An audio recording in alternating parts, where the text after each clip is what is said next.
নমস্কার বন্ধুরা, welcome to ইউনিকন। তো ক্যামেরন গ্রিন বলছে আমার ভুল হয়েছে। কেন বলছে, কি ভুল করেছে? তো ক্যামেরন গ্রিন জানাচ্ছে যে সে কিন্তু আইপিএল 2026-এর আগে পুরোপুরি তৈরি বল করার জন্য। সে একদম প্রপার অলরাউন্ডার হিসেবেই আইপিএল 2026-এ আসতে চলেছে। তার বল করা নিয়ে কোনো অসুবিধা নেই। এবার ক্যামেরন গ্রিন 2025 আইপিএলে অ্যাভেলেবেল ছিল না, কারণ তার ইনজুরি ছিল, একটা ব্যাক সার্জারি হয়েছিল। এবং সেই ব্যাক সার্জারি থেকে যখন ক্যামেরন গ্রিন জুন মাসে কামব্যাক করে, তখন সে অ্যাজ এ পিওর ব্যাটারি কিন্তু অস্ট্রেলিয়ান সাইডে এসেছিল। তবে বর্তমান অ্যাশেজ সিরিজে আমরা ক্যামেরন গ্রিনকে বল করতে দেখতে পাচ্ছি, এবং সে বল করার জন্য পুরোপুরি ছাড়পত্র পেয়ে গিয়েছে, পুরোপুরি ফিট হয়ে গিয়েছে। এবং গ্রিন জানাচ্ছে যে সে কিন্তু আইপিএলেও বল করার জন্য তৈরি। কিন্তু তার নাম ব্যাটসম্যানদের লিস্টে কেন? সেখানেই ক্যামেরন গ্রিন বলছে ভুল হয়েছে। তার দিক থেকে না, তার ম্যানেজারের দিক থেকে। তার ম্যানেজার নাকি অ্যাক্সিডেন্টালি তার নামটা ব্যাটসম্যানদের লিস্টে দিয়ে দিয়েছে, যেটা অলরাউন্ডারদের লিস্টে দেওয়া উচিত ছিল। এবার এই অ্যাক্সিডেন্ট জেনে শুনে হয়েছে নাকি না জেনে হয়েছে সেটা তো একটা অন্য কথা, বাট ক্যামেরন গ্রিন জানাচ্ছে যে সেটা নাকি ভুল করে হয়ে গিয়েছে। বাকি আমরা তো অন্য কিছু শুনেছিলাম। মানে ভাবা যায় যে ওয়ার্ল্ড ক্রিকেটে এমনই কয়েকজন অলরাউন্ডার আছে যাদের আমরা প্রপার ফাস্ট বোলিং অলরাউন্ডার বলতে পারি। তার মধ্যে একজন কিন্তু ক্যামেরন গ্রিন, ব্যাটিং অলরাউন্ডার বা বোলিং অলরাউন্ডার না, প্রপার অলরাউন্ডার। এবং সেই জায়গাতে দাঁড়িয়ে সে যদি অলরাউন্ডার লিস্টে নাম না দেয়, সেটাকে যদি অ্যাক্সিডেন্টালি ভুল বলে, সেটা বিশ্বাসযোগ্য না অবশ্যই। বাট শুনেছিলাম কোনো একটা আইপিএল টিম তাকে ওই জায়গাতে নাম দিতে বলেছে, তাই সে দিয়েছে। তো সেটা সে অ্যাক্সিডেন্ট বলছে। তবে ক্যামেরন গ্রিন কিন্তু এটাও জানাচ্ছে সে আইপিএল অকশনের জন্য ইন্টারেস্টেড। কোন দলে যাবে, তার টিমমেট কারা হবে, সেই সব দেখার জন্য এক্সাইটেড হয়ে আছে। আইপিএল অকশন সে দেখবে, মানে ফুল কনফিডেন্স আছে যে আমি বিক্রি হব, আনসোল্ড যাব না। আমাদেরও আছে, ক্যামেরন গ্রিন সব থেকে বেশি দামে বিক্রি হবে, সেই কনফিডেন্সটা। যাই হোক, সেখানে কিন্তু ক্যামেরন গ্রিন জানিয়েছে যে সে কিন্তু পুরোপুরি অ্যাজ এ অলরাউন্ডার বল করার জন্যও রেডি, ব্যাটের জন্য তো রেডি আছি। পুরোপুরি প্রপার অলরাউন্ডার হিসেবেই সে কিন্তু আইপিএল 2026-এ আসতে চলেছে। তবে সব থেকে বড় ভুল তো আমরা করে ফেলেছিলাম, যারা ভেবেছিলাম যে এবারে আবুধাবি নাইট রাইডার্স ভালো কিছু করবে, ফাইনাল খেলবে, আইএল টি20 জিতবে, প্রথম ম্যাচ জিতে 4টে ম্যাচে পরপর হার। আমি জানি না এবার কি বলবো। এবারে তো আবুধাবি নাইট রাইডার্সের টিমটাও শক্তিশালী, ব্যাটিংটাও শক্তিশালী, বোলিং একটু ডোবাচ্ছে। বাট আবারও কিন্তু দুবাই ক্যাপিটালসের এগেনস্টে আবুধাবি নাইট রাইডার্স হারলো। এবং আবারও আবুধাবি নাইট রাইডার্সকে কিন্তু কেকেআরেরই প্লেয়ার রবমান পাওয়েল কিন্তু আবারও মেরে গেল। যেখানে কিন্তু এই ম্যাচে আবুধাবি নাইট রাইডার্সের ওই জেসন হোল্ডার, অজয় কুমাররা একদম পাওয়ার প্লেতে দারুণ বোলিং শুরু করে, শুরুতেই চেপে দিয়েছিল। জর্ডন কক্সও স্ট্রাগল করে, 30 বলে 29 করে। তবে উল্টো দিকে একটা পাকিস্তানি ইউএসের প্লেয়ার, সে করে 54 বলে 99, 100ও করতে পারতো, দারুণ ব্যাটিং করছিল। আন্দ্রে রাসেল 99 রানে তাকে বোল্ড করে দেয়।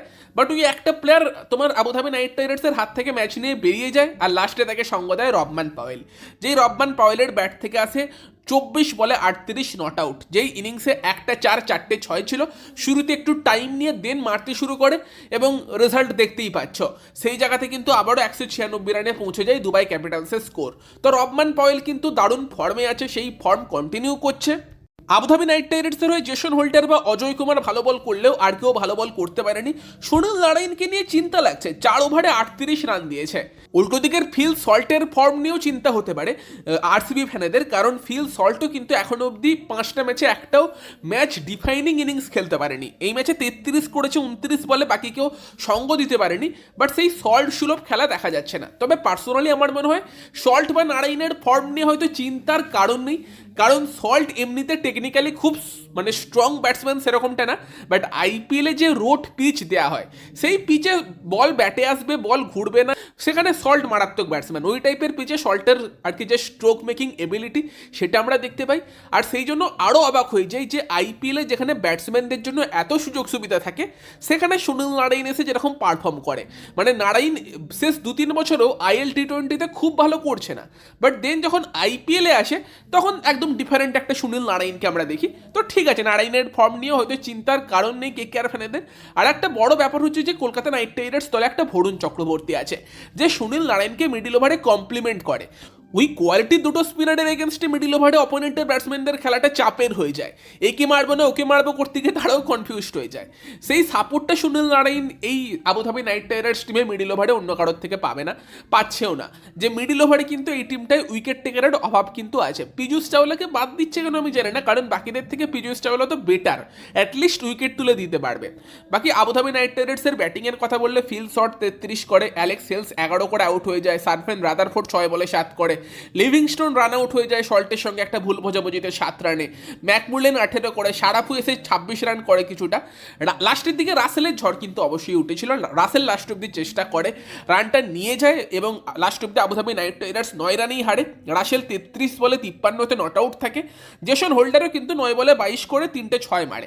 তো হোল্ডার মোটামুটি ব্যাটে বলে পারফরমেন্স কিন্তু দিয়েছে এই ম্যাচে। রাসেলও ব্যাট করেছে ভালো, তবে রাসেলও এখন তার বেস্ট ভার্সানে নেই, সেটা আমাদের মেনে নিতে হবে। 3-4 বছরের আগের রাসেল হলে 33 বলে 53 করতো না, 33টা বল খেললে মোটামুটি অপোনেন্টের রান চেস করে দিত, সেই কনফিডেন্স ছিল। বাট ঠিক আছে, রাসেলেরও এজ হয়েছে। বাকি তোমরা জানিও এই আবুধাবি নাইট রাইডার্স নিয়ে কি বলবে, ক্যামেরন গ্রিনকে নিয়ে কি বলবে কমেন্টে জানিও। ভিডিওটা ভালো লাগলে ভিডিওটাকে লাইক করে দিও, শেয়ার করে দিও, আমাদের চ্যানেলে প্রথমবার এলে চ্যানেলটিকে সাবস্ক্রাইব করে তার পাশের বেল আইকনটা অন করে দিও। তো চলো গাইস, এই ভিডিওতে এই পর্যন্তই, বাই বাই।